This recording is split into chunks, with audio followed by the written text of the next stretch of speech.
ಸಂಪುಟದ ಸಭೆಯಲ್ಲಿ ನಾವು ಒಂದು ಬಹಳ ಮಹತ್ತರವಾದಂಥ ಹೆಜ್ಜೆಯನ್ನು ಸುಧಾರಣೆ ಕ್ರಮವನ್ನು ತಗೊಳ್ತಕ್ಕಂಥದ್ದು ನಮ್ಮ ಇಲಾಖೆಯಲ್ಲಿ ನಾವು ಮಾಡಿದ್ದೇವೆ.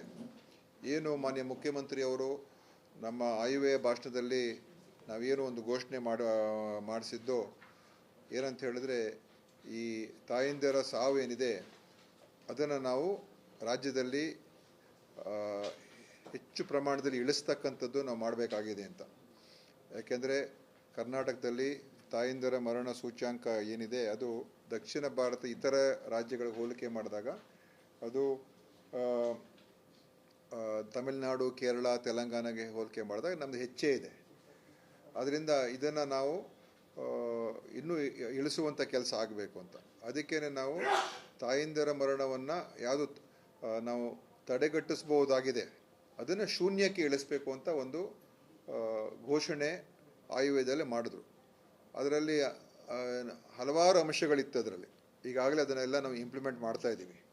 ಆ ಇಂಪ್ಲಿಮೆಂಟೇಷನ್ ನಾವು ಏನು ಮಾಡ್ತಾ ಇದ್ದೀವಿ, ಅದರಲ್ಲಿ ಯಾವ ರೀತಿಯಾಗಿ ನಾವು ಯಾರೇ ಒಬ್ಬರು ಬಾಣಂತಿಯರು ಅವರ ಒಂದು ಆರೋಗ್ಯದ ವಿಚಾರದಲ್ಲಿ ಪ್ರತಿಯೊಂದು ಹಂತದಲ್ಲೂ ಕೂಡ ತಪಾಸಣೆಯನ್ನು ಮಾಡಿಸುವಂಥದ್ದು ನಮ್ಮ ಆಶಾ ಕಾರ್ಯಕರ್ತರು ಇರ್ಬೋದು ಅಥವಾ ನಮ್ಮ CHOಗಳು, ನಮ್ಮ ಮೆಡಿಕಲ್ ಆಫೀಸರ್ಗಳು ಅವ್ರ ಜೊತೆ ಸಂಪರ್ಕದಲ್ಲಿರಬೇಕು. ಅವ್ರಿಗೆ ಅಗತ್ಯ ಇರುವಂಥ ಎಲ್ಲ ಟೆಸ್ಟ್ಗಳನ್ನು ಮಾಡಿಸಿ ಅದನ್ನು ನೋಡ್ಕೊಳ್ಳುವಂಥದ್ದು ಅದನ್ನು ಮಾಡಿಸಿ, ಮತ್ತು ಯಾರಿಗೆ ಹೆಚ್ಚು ಹೈ ರಿಸ್ಕ್ ಪ್ರೆಗ್ನೆನ್ಸಿ ಅಂತ ಏನು ಹೇಳ್ತೀವಿ ಅಂಥವ್ರಿಗೆ ಮೊದಲೇ ಅದನ್ನು ಗುರುತಿಸಿ ಅವರಿಗೆ ಯಾವ ರೀತಿಯಾದಂಥ ಮಾರ್ಗದರ್ಶನ ನೀಡಬೇಕು ಮತ್ತು ಸೂಚನೆಗಳು ನೀಡಬೇಕು ಅದನ್ನು ಕೂಡ ಮಾಡ್ತಕ್ಕಂಥದ್ದು ಈಗಾಗಲೇ ಅನುಷ್ಠಾನ ಮಾಡ್ತಾ ಇದ್ದೀವಿ. ಈ ವರ್ಷ ಆ ನಿಟ್ಟಿನಲ್ಲಿ ನೋಡಬೇಕಾದ್ರೆ ಕಳೆದ ವರ್ಷಕ್ಕೆ ಇದ್ದಂಥ ಒಂದು ತಾಯಂದಿರ ಮರಣ ಈ ವರ್ಷಕ್ಕೆ ಸುಮಾರು 25% ಇಳಿಕೆಯಾಗಿದೆ. ನಮ್ಮೆಲ್ಲ ಈ ಥರ ಕ್ರಮಗಳಿಂದ ಇಳಿಕೆ ಆಗ್ತಾಯಿದೆ. ಇನ್ನೂ ಇಳಿಸ್ಬೇಕು ಅಂತ ನಮ್ಮ ಉದ್ದೇಶ. ನಮ್ಮ ಒಂದು ಅವಧಿಯಲ್ಲಿ ಈಗ ಸುಮಾರು 61-62 ಇದೆ ತಾಯಿ ಮರಣ ಸೂಚ್ಯಾಂಕ ಅಲ್ವಾ? 61-62 ಇದೆ. ಅದನ್ನು ಮುಂದಿನ 2 ವರ್ಷದಲ್ಲಿ 40ಕ್ಕೆ ಇಳಿಸ್ಬೇಕು ಅಂತ ನಮ್ಮ ಒಂದು ಟಾರ್ಗೆಟು. 1,00,000ಕ್ಕೆ 61. ಆದರೆ ತಮಿಳ್ನಾಡಲ್ಲಿ 30 ಇದೆ, ಆಯಿತಾ? ಅರೌಂಡ್ 30 ಇದೆ. ಎಕ್ಸಾಕ್ಟ್ ಫಿಗರ್ ಆಮೇಲೆ ಹೇಳ್ತೀನಿ ಬೇಕಾದರೆ. ಆದರೆ 30, ಕೇರಳ 30ಗಿಂತ ಇನ್ನೂ ಸ್ವಲ್ಪ ಕಮ್ಮಿನೇ ಇದೆ. ನಮ್ಮಲ್ಲಿ 40ಕ್ಕೆ ಇಳಿಸ್ಬೇಕು ಅಂತ ನಮ್ಮ ಒಂದು ಉದ್ದೇಶ ಮುಂದಿನ 2 ವರ್ಷದಲ್ಲಿ. ಈ ವರ್ಷ 25% ಡ್ರಾಪ್ ಇದೆ. ನೋಡಿ, ತಮಿಳ್ನಾಡಲ್ಲಿ ಈಗ ಲೇಟೆಸ್ಟ್, ಅಂದರೆ ಲೇಟೆಸ್ಟ್ ಅಲ್ಲ, ಒಂದು 3 ವರ್ಷ ಹಿಂದಿನ ಫಿಗರ್ಸು. ಅದರಲ್ಲಿ ಕೇರಳ ಅರೌಂಡ್ 20 ಇದೆ. ಅದಕ್ಕೋಸ್ಕರ ನಾವು ಆ ನಿಟ್ಟಿನಲ್ಲಿ ಈ ಬೇರೆ ಬೇರೆ ಕ್ರಮಗಳು ತಗೊಳ್ತಾ ಇದ್ದೀವಿ. ಪ್ರತಿಯೊಂದು ಆಡಿಟ್ ಮಾಡ್ತಾ ಇದ್ದೀವಿ ಮತ್ತು ಹೊಸ ಔಷಧಿಗಳನ್ನು ಅಗತ್ಯ ಇರುವಂಥದ್ದನ್ನು ಕೂಡ ನೀಡ್ತಾ ಇದ್ದೀವಿ. ಇದೆಲ್ಲ ಆಗ್ತದೆ. ಅದು ಇನ್ನೊಂದು ಭಾಳ ಮುಖ್ಯವಾಗಿ ನಾವೇನು ಪ್ರತಿಯೊಂದು ಈ ತಾಯಿ ಮರಣ ಆದಾಗ, ಬಾಣಂತಿಯರ ಸಾವು ಅಂತ ಏನು ಹೇಳ್ತೀವಿ, ಅದಾದಾಗ ಒಂದು ಮುಖ್ಯವಾಗಿರುವಂಥದ್ದು ನಮ್ಮ ಏನು ಗರ್ಭಿಣಿಯರು ಇರ್ತಾರೆ, ನಮ್ಮ ಆಸ್ಪತ್ರೆಗಳಿಗೆ ಬಂದಾಗ ಒಂದೊಂದು ಸಲ ಡಾಕ್ಟ್ರುಗಳು ಇರೋದಿಲ್ಲ. ಅಲ್ಲಿ ಬಂದಾಗ ಅಲ್ಲಿಂದ ಇನ್ನೊಂದು ಆಸ್ಪತ್ರೆಗೆ ಹೋಗಬೇಕು. ಇದರಿಂದ ಅವ್ರಿಗೆ ತಡ ಆಗುವಂಥದ್ದು. ಇನ್ನೊಂದು ಕಡೆ ನಮ್ಮ ಆಸ್ಪತ್ರೆಯಲ್ಲಿ ಸೇವೆ ಸರಿಯಾಗಿ ಸಿಗೋದಿಲ್ಲ ಅಂತ ಭಯದಿಂದ ಅವರು ಯಾವುದೋ ಖಾಸಗಿ ನರ್ಸಿಂಗ್ ಹೋಮ್ಗೆ ಹೋಗ್ಬಿಡ್ತಾರೆ ಅಥವಾ ಬೇರೆ ಕಡೆ ಹೋಗ್ತಾರೆ, ಅಲ್ಲಿ ತಡ ಆಗ್ತದೆ, ಮತ್ತು ನಮ್ಮ ಹತ್ರ ಬರ್ತಾರೆ. ಈ ಥರದ್ದೆಲ್ಲ ಸಮಸ್ಯೆಗಳು. ಅದಕ್ಕೆ ನಾನು ಮೊದಲೇ ಹೇಳಿದ್ದೆ, ನಮ್ಮ ಉದ್ದೇಶ ಏನಂತ ಹೇಳಿದ್ರೆ, ತಾಲೂಕು ಆಸ್ಪತ್ರೆಗಳಲ್ಲಿ ನಾವು 24 ಗಂಟೆ ಕಾಲ ಸೇವೆಯನ್ನು ನೀಡ್ತಕ್ಕಂಥದ್ದಾಗಬೇಕು. ಈಗ ತಾಲೂಕು ಆಸ್ಪತ್ರೆಯಲ್ಲಿ 1-1-1 ಅಂದರೆ ಒಬ್ಬರು ಸ್ತ್ರೀ ರೋಗ ತಜ್ಞರು, ಒಬ್ಬರು ಅರವಳಿಕೆ ತಜ್ಞರು, ಒಬ್ಬರು ಮಕ್ಕಳ ತಜ್ಞರು, ಈ 3 ಜನ ಇದ್ದಾರೆ. ಅದೇನಾಗ್ತದೆ, ಯಾರಾದ್ರು ಒಬ್ಬರು ಇಲ್ಲದೆ ಹೋದರೆ ಸಮಸ್ಯೆ. ಸ್ತ್ರೀ ರೋಗ ತಜ್ಞರು ಅವರು ಬೆಳಗ್ಗೆ 9ರಿಂದ 4 ಗಂಟೆ ಮಾಡ್ಬೋದು ಕೆಲಸ, ಆಮೇಲೆ ಹೋಗ್ಬಿಡ್ತಾರೆ. ಎಮರ್ಜೆನ್ಸಿ ಇದ್ದಾಗ ಬರಬೇಕು ಅಂತ ಇದ್ದರೂ ಕೂಡ ಅನೇಕ ಸಂದರ್ಭಗಳಲ್ಲಿ ಇರೋದಿಲ್ಲ, ಬೇರೆ ಊರಿಗೆ ಹೋಗಿರ್ತಾರೆ. ಸೊ ಅದು ಪೂರ್ತಿಯಾದಂಥ ಸೇವೆಗಳು ಸಿಗೋದಿಲ್ಲ.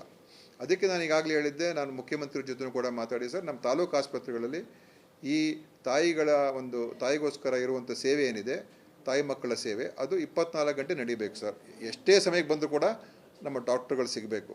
ಅದಕ್ಕೆ ಈಗ ನಾವು ನಿನ್ನೆ ಒಂದು ತೀರ್ಮಾನ ಏನು ಮಾಡಿದ್ದೀವಿ ಅಂತ ಹೇಳಿದ್ರೆ, ಪ್ರತಿಯೊಂದು ತಾಲೂಕು ಆಸ್ಪತ್ರೆಗಳಲ್ಲಿ ಮತ್ತು ಏನು ಈ ನಮ್ಮ ಇರುವಂಥ ಸಮುದಾಯ ಆರೋಗ್ಯ ಕೇಂದ್ರಗಳು ಅದರಲ್ಲೂ ಕೂಡ ಕೆಲವನ್ನು ಐಡೆಂಟಿಫೈ ಮಾಡಿ ಅದರಲ್ಲಿ 41 ಸಮುದಾಯ ಆರೋಗ್ಯ ಕೇಂದ್ರಗಳು ಮತ್ತು 148 ತಾಲೂಕು ಆಸ್ಪತ್ರೆಗಳಲ್ಲಿ ಕನಿಷ್ಠ 2 ಅಂದರೆ ಸ್ತ್ರೀರೋಗ ತಜ್ಞರು ಇಬ್ಬರು ಇರಬೇಕು, ಅರವಳಿಕೆ ತಜ್ಞರು ಇಬ್ಬರು ಇರಬೇಕು, ಮಕ್ಕಳ ತಜ್ಞರು ಇಬ್ಬರು ಇರಬೇಕು ಮತ್ತು ಕನಿಷ್ಠ ಒಬ್ಬರು ರೇಡಿಯಾಲಜಿಸ್ಟ್ ಇರಬೇಕು.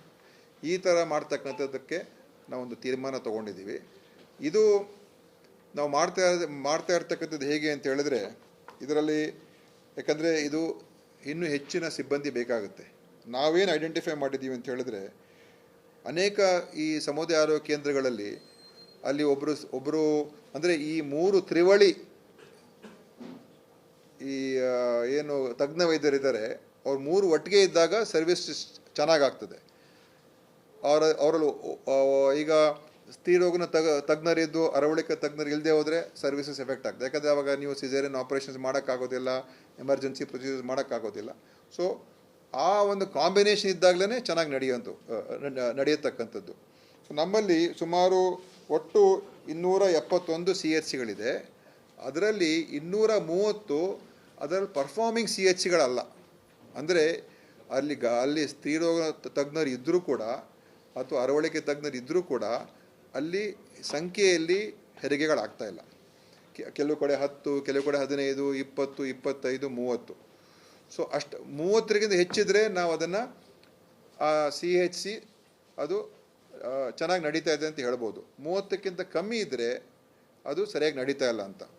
ಸೊ ಆ ಕಾರಣದಿಂದ ನಾವು ಏನು ಮಾಡಿದ್ದೀವಿ, ಈಗ ಅಲ್ಲಿ ಇರ್ತಕ್ಕಂಥ ಸ್ತ್ರೀರೋಗ ತಜ್ಞರು ಅಥವಾ ಅರವಳಿಕೆ ತಜ್ಞರನ್ನು ನಾವು ತಾಲೂಕು ಆಸ್ಪತ್ರೆಗಳಿಗೆ ಶಿಫ್ಟ್ ಮಾಡ್ತಾ ಇದ್ದೀವಿ. ಯಾಕೆಂತ ಹೇಳಿದ್ರೆ ಮೆಡಿಕಲ್ ಆಫೀಸರ್ ಡಾಕ್ಟ್ರುಗಳಿದ್ದರೆ, ಸ್ಟಾಫ್ ನರ್ಸ್ ಇದ್ದರೆ ಸಾಮಾನ್ಯ ಹೆರಿಗೆಗಳು ಮಾಡ್ಬೋದು. ಅದಕ್ಕೇನು ಗೈನಕಾಲಜಿಸ್ಟೇ ಬೇಕು ಅಂತೆಲ್ಲ. ಕೆಲವು PHCಗಳಲ್ಲಿ ಪ್ರಾಥಮಿಕ ಆರೋಗ್ಯ ಕೇಂದ್ರದಲ್ಲಿ ಕೇವಲ ಡಾಕ್ಟ್ರು ಮತ್ತು ಸ್ಟಾಫ್ ನರ್ಸಿಂದನೇ 30-40 ಹೆರಿಗೆಗಳು ಮಾಡ್ತಾರೆ. ಸೊ ಸಾಮಾನ್ಯ ಹೆರಿಗೆಗಳಿಗೆ ಅವರೇ ಸಾಕು. ಆದರೆ ಈ ಕಾಂಪ್ಲಿಕೇಟೆಡ್ ಸರ್ಜರೀಸ್ ಬಂದಾಗ, ಕಾಂಪ್ಲೆಕ್ಸ್ ಸಂದರ್ಭಗಳು ಬಂದಾಗ ಆವಾಗ ಈ ತಜ್ಞ ವೈದ್ಯರ ಈ ಒಂದು ತ್ರಿವಳಿ ತಜ್ಞ ವೈದ್ಯರ ಅವಶ್ಯಕತೆ ಇರ್ತದೆ. ಟ್ರಯಾಡ್ ಅಂತ ಹೇಳ್ತೀವಿ. ಆ ಟ್ರಯಾಡ್ ಇರಬೇಕು. ಅದಕ್ಕೆ ಅದನ್ನು ನಾವು ಮರು ಹೊಂದಾಣಿಕೆ ಮಾಡ್ಕೊಳ್ತಾ ಇದ್ದೀವಿ. ಮಾಡಿಕೊಂಡು ಈ ಥರ ನಿಮಗೆ ಪ್ರೆಸ್ ನೋಟಲ್ಲಿ ಬರೆದಿದ್ದೀನಿ.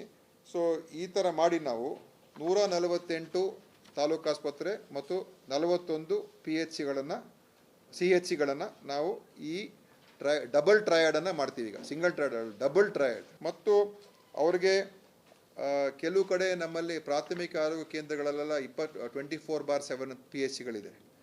ಅಲ್ಲಿ ಸ್ಟಾಫ್ ನರ್ಸ್ಗಳು ಕೊಟ್ಟಿರ್ತೀವಿ. ಅದರಲ್ಲಿ ಸುಮಾರು ಕಡೆ ಪರ್ಫಾರ್ಮಿಂಗ್ ಬಹಳ ಕಮ್ಮಿ, ಪುವರ್ ಪರ್ಫಾರ್ಮೆನ್ಸ್ ಇದೆ. ಅಲ್ಲಿ ಅಷ್ಟೊಂದು ಆ ಪ್ರಮಾಣದಲ್ಲಿ ಆಗ್ತಾಯಿಲ್ಲ. ಸೊ ಅಲ್ಲಿರುವಂಥ ಸ್ಟಾಫ್ ನರ್ಸ್ಗಳನ್ನು ಕೂಡ ನಾವು ಈ ಒಂದು ತಾಲೂಕು ಮತ್ತು CHಗಳಿಗೆ ಶಿಫ್ಟ್ ಮಾಡ್ತಾ ಇದ್ದೀವಿ. ಒಂದು 2 ಅಲ್ಲ, ಈ ಪ್ರತಿಯೊಂದು ಈ ಆಸ್ಪತ್ರೆಗೆ ಅಡಿಷನಲ್ ಆಗಿ 2 ಸ್ಟಾಫ್ ನರ್ಸು ಕೊಡ್ತೀವಿ.